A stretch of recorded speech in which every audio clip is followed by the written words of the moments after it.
Uma Vida com Propósito, de Rick Warren, dia 30. Formado para servir a Deus. Foram as tuas mãos que me formaram e me fizeram. Jó 10, versículo 18. O povo que formei para mim proclamará o meu louvor. Isaías 43, versículo 21. Você foi formado para servir a Deus. Deus formou cada criatura neste planeta com uma qualificação especial.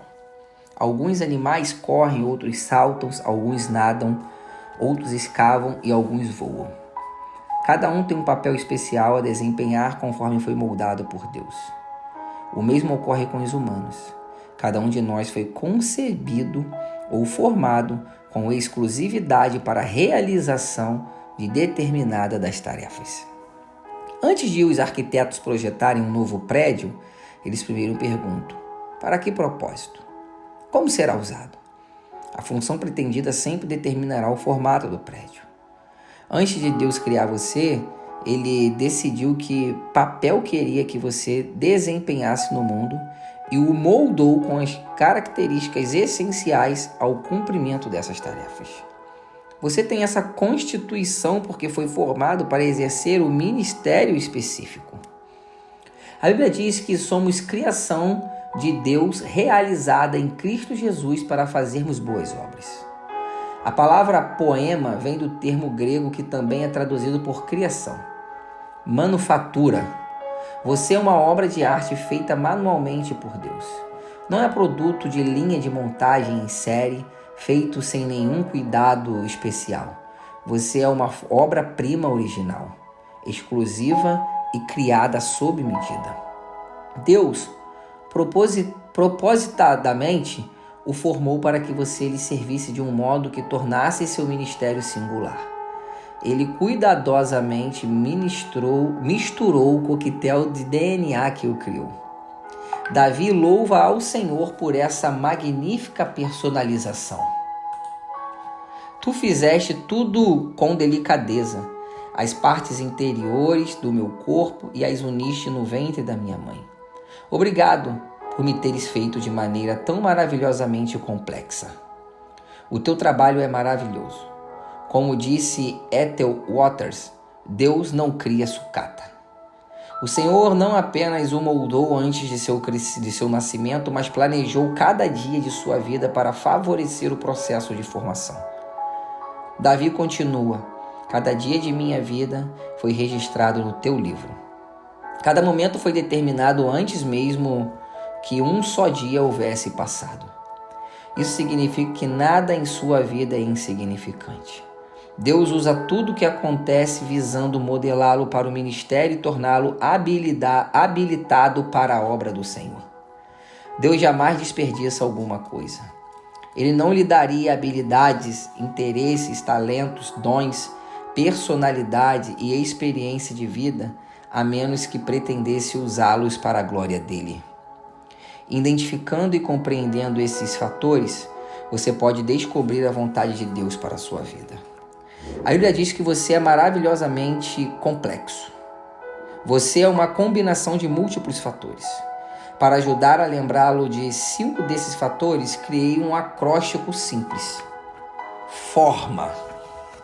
Neste capítulo e no próximo conheceremos esses 5 fatores e em seguida explicarei como descobrir e usar a sua forma. Como Deus lhe dá forma para o ministério? Toda vez que Deus nos dá uma missão, Ele nos capacita com o que precisamos para realizá-la. E essa combinação sob medida de sua capacidade é a forma. Forma. O F significa formação espiritual. O O, opção do coração. O R, recursos pessoais. O M, o modo de ser. E o A, áreas de experiência. Forma, esclarecendo sua formação espiritual. Deus dá a cada cristão dons espirituais para serem usados no ministério. São habilidades especiais, exclusivas dos que creem, concedidas por Deus para que os servamos. A Bíblia diz: quem não tem o Espírito de Deus não pode receber os dons que vêm do Espírito. Não podemos adquirir dons espirituais, nem mesmo merecê-los. Por isso, são chamados dons. Eles são a expressão da graça de Deus para conosco. Cristo generosamente repartiu seus dons conosco. Não é você quem escolhe os dons que gostaria de ter, é Deus quem os determina. Paulo explica: é o mesmo e único Espírito Santo que distribui esses dons. Ele sozinho decide que dom cada pessoa deve receber. Deus aprecia a diversidade e deseja que sejamos especiais. Desse modo, não há dom que seja concedido a todos. E ninguém recebe todos os dons. Se você possuísse todos os dons, não teria necessidade de mais ninguém. E isso destruiria um dos propósitos de Deus: ensinar-nos a amar uns aos outros e a depender um dos outros. Seus dons espirituais não foram concedidos para seu benefício, mas para o benefício de outros. Exatamente como outros cristãos receberam dons para beneficiar você. A Bíblia diz: um dom espiritual é dado a cada um de nós como meio de ajudarmos toda a igreja. Deus planejou dessa forma para que necessitássemos um dos outros. Quando usamos nossos dons em conjunto, todos são beneficiados. Se os outros não usarem os dons, você será frustrado. Se você não usar seus dons, eles serão frustrados. Por isso, foi-nos dado a ordem para descobrir e desenvolver os dons espirituais. Você já parou para descobrir seus dons espirituais? De nada vale um dom não descoberto. Toda vez que esquecemos essas verdades básicas sobre os dons, ocorrem problemas na igreja. 2 problemas comuns são a inveja de dom e a projeção de dom. O primeiro ocorre quando comparamos nossos dons com os dons dos outros cristãos e nos sentimos insatisfeitos com o que Deus nos deu, tornando-nos ressentidos e ciumentos de modo em que Deus usa os outros. O segundo ocorre quando esperamos que alguém mantenha nossos dons, faça o que fomos chamados para fazer e se sinta tão entusiasmado quanto nós e respeito desse dom. A Bíblia diz: há diferentes tipos de serviço na igreja, mas é o mesmo Senhor que estamos servindo. Os dons espirituais são às vezes exageradamente enfatizados, contribuindo para a negligência de outros fatores que Deus utiliza a fim de nos preparar para o serviço. Os dons espirituais revelam uma chave que nos permite descobrir a vontade de Deus para o nosso ministério. Mas eles, em particular, não formam um quadro completo. Deus também formou você de 4 outras maneiras. Forma, atentando para as opções do coração. A Bíblia usa o termo coração para descrever o conjunto de desejos, esperanças, interesses, ambições, sonhos e afeições que você possui. O coração representa a fonte de todos os estímulos. O que você gosta de fazer e o que mais lhe interessa. Ainda hoje, usamos a palavra nesse sentido quando dizemos eu te amo de todo o meu coração. A Bíblia diz: assim como a água reflete o rosto, o coração reflete quem somos nós. Seu coração revela o você verdadeiro, o que você verdadeiramente é, não o que os outros pensam que você é ou o que as circunstâncias o forçam a ser.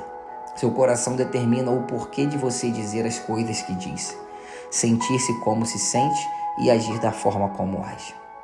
Fisicamente, cada um de nós tem um batimento cardíaco único. Assim como temos impressões digitais e padrões de íris e de voz singulares, cada coração bate de maneira diferente. Impressiona saber que, apesar dos bilhões de pessoas que já viveram, ninguém jamais teve um batimento cardíaco exatamente igual ao seu. Do mesmo modo, Deus concedeu a cada um de nós um compasso emocional único, que dispara quando pensamos em assuntos, atividades ou circunstâncias que nos interessam. Instintivamente, importamos-nos com algumas coisas e desconsideramos outras. São pistas sobre onde deveríamos estar servindo. Outra palavra para o coração é paixão. Existem certos assuntos que despertam nossa paixão, enquanto outros nos são indiferentes. Algumas experiências nos entusiasmam e prendem a atenção, enquanto outras nos desanimam ou entediam profundamente. Elas revelam a natureza de nosso coração. Enquanto você crescia, deve ter descoberto que se interessava intensamente por alguns assuntos que não despertavam o menor interesse em sua família. De onde vieram esses interesses? Vieram de Deus. Ele tinha um propósito em lhe dar esses interesses inatos. Seu compasso emocional é a segunda chave para a compreensão de sua capacitação para o serviço. Não ignore seus interesses. Tente descobrir como podem ser usados para a glória de Deus. Há uma razão para que você goste de fazer essas coisas. A Bíblia nos manda continuamente servir a Deus de todo o coração. Ele quer que você o sirva apaixonadamente, não por obrigação. As pessoas raramente se destacam em tarefas que não apreciam ou que não lhes despertam paixão. Deus quer que você use os interesses naturais para servir a Ele e aos outros. Atentar para os impulsos internos pode indicar o ministério que Deus pretende que você desenvolva. Como você sabe quando está servindo a Deus de coração? O primeiro sinal revelador é o entusiasmo. Quando você está fazendo o que gosta de fazer, ninguém precisa motivá-lo, desafiá-lo ou inspecioná-lo. Você o faz com prazer. Não precisa de recompensas, aplausos ou pagamentos, porque ama servir dessa forma. O oposto também é verdade. Quando você não se entusiasma com o que faz, é facilmente desestimulado. A segunda característica de quem serve a Deus com o coração é a eficiência. Quando você faz o que Deus condicionou a gostar de fazer, você se torna bom nisso. A paixão leva à perfeição. Se você não dá importância a uma tarefa, é improvável que se destaque nela. Em contrapartida, os maiores realizadores em qualquer campo são movidos pela paixão, não por lucro ou obrigação. Todos já ouvimos dizer: arranjei um emprego que odeio para ganhar bastante dinheiro. Um dia vou deixá-lo para fazer o que gosto. Isso é um grande erro. Não desperdice a vida num trabalho que não combine com o que há em seu coração. Lembre-se, as maiores coisas da vida não são as coisas. Aquilo que é significativo é muito mais importante que o dinheiro. O homem mais rico do mundo certa vez afirmou: é melhor uma vida simples no temor do eterno que uma vida rica cheia de pepinos e abacaxis. Não se conforme apenas em alcançar uma boa vida, porque uma boa vida não é boa o suficiente. No final das contas, ela não satisfaz. Você pode ter muito de que viver e ainda assim não ter para que viver. Em vez disso, almeje a vida melhor. Servir a Deus de acordo com o que está no coração. Descubra o que você gosta de fazer, o que Deus lhe pôs no coração e faça isso para a glória do Senhor. Pensando sobre o meu propósito de vida. Tema para reflexão: fui formado para servir a Deus.